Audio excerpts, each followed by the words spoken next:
Olá, meus caros amantes da sétima arte, sejam muito bem-vindos. Meu nome é Pedro Fontes e vocês estão no Horário Cinema. Por mais que a Índia já tenha provado que é capaz de fazer obras muito promissoras, nunca é tarde para falar de mais um acerto desse país. Ainda mais quando o filme da vez anda sendo comparado com um certo vencedor do Oscar 2020 que provavelmente todo mundo já deve conhecer. Então chega de enrolação, fica por dentro e é só me acompanhar.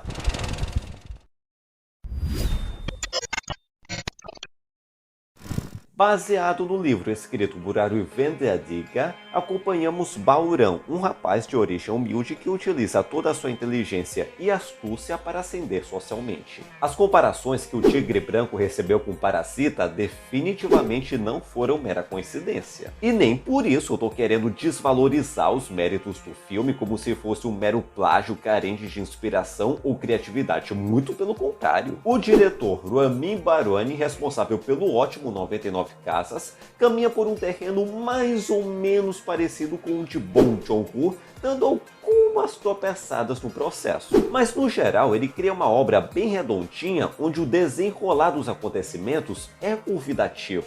Ainda mais quando você teme pela vida do protagonista, que está rodeado de pessoas que podem representar um perigo grande demais se ao menos suspeitarem que há alguma coisa de errado. Então não há muito que ele possa fazer a não ser seguir com as suas atividades diárias, tendo que aguentar os maus tratos de seus patrões. E é aí que entra a performance complexa de Adarsh Kurav.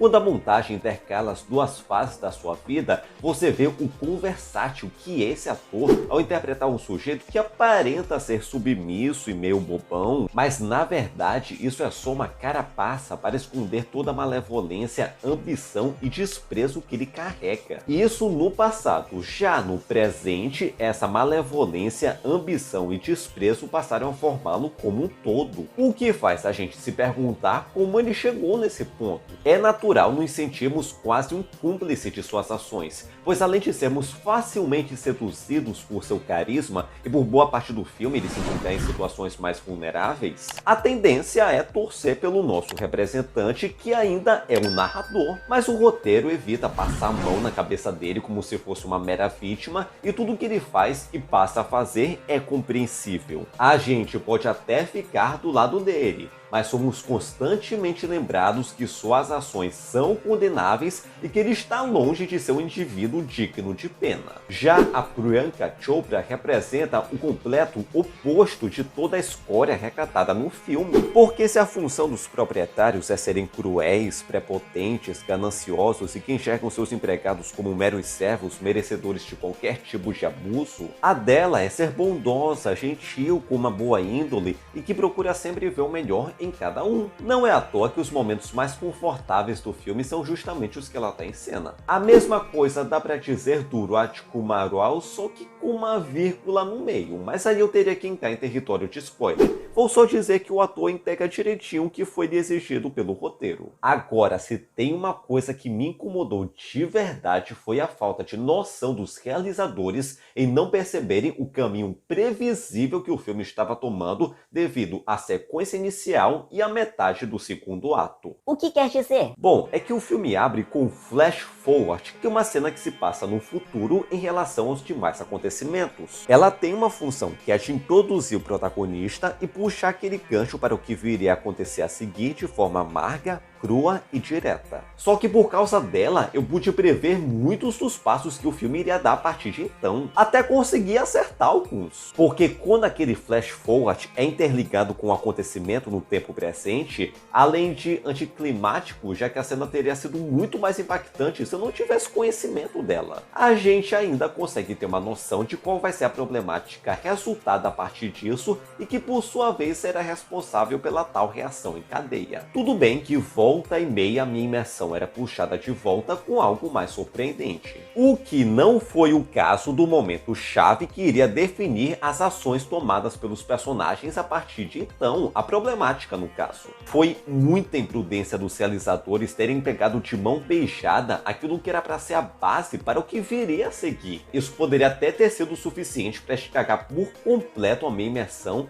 se o filme não tivesse acertado em uma coisa. Todo o restante gente. O diretor, que também escreveu o roteiro, entrega um trabalho bem autoral, onde mostra o cotidiano da população de classe baixa na Índia com cenários degradantes. O ar é tão poluído que os personagens estão quase sempre sujos com fuligem, a gente até consegue sentir a fumaça entrando nos nossos pulmões. A estrutura das casas é deplorável, a região é tão ausente de saneamento básico que as pessoas precisam tomar banho nos rios e fazer as suas necessidades na rua. E para piorar, os moradores ainda são alvos de governantes corruptos que tomam as suas poucas migalhas. O diretor roteirista retrata toda essa realidade amarga, suja, desprovida de esperança, ao mesmo tempo que mostra o quão linda é a cultura na Índia. Os gestos demonstrando respeito para algo considerado sagrado, a comida peculiar, as roupas, os enfeites, a arquitetura, os monumentos, as celebrações,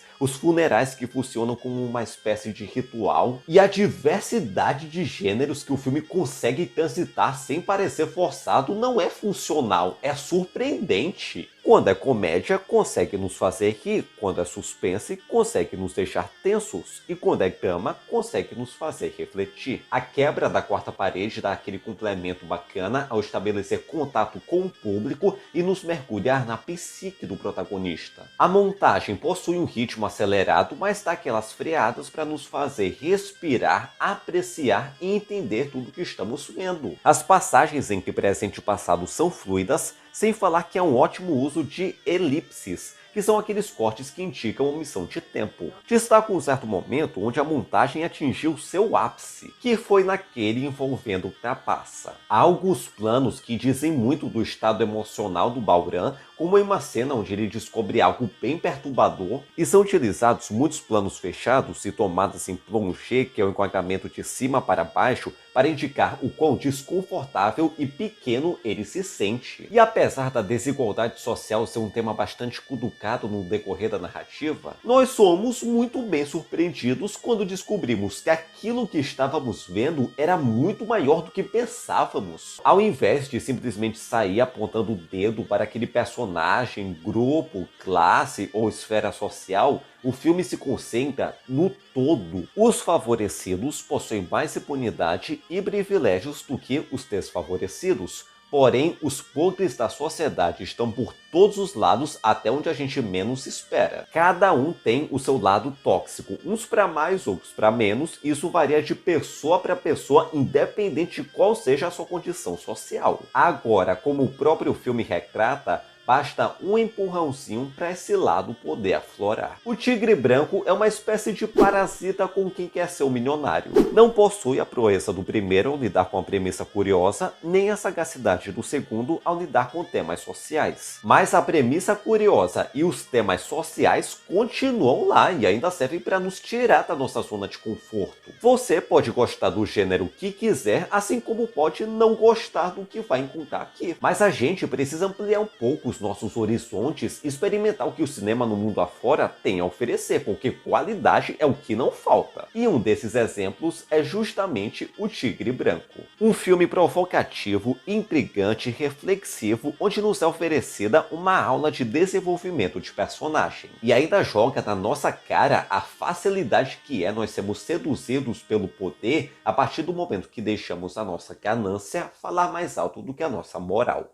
Nota 8.1. Então é isso, gente, eu vou ficando por aqui. Não se esqueça de deixar o seu like, se inscreve no canal, ative o sino de notificação para ficar alerta sobre os próximos vídeos, compartilhe com os amigos, nas redes sociais, ajuda demais o canal a crescer. Deixe na aba de comentários a opinião de vocês sobre o filme e se ainda não viu, quais são as suas expectativas. Muito obrigado a todos e até a próxima.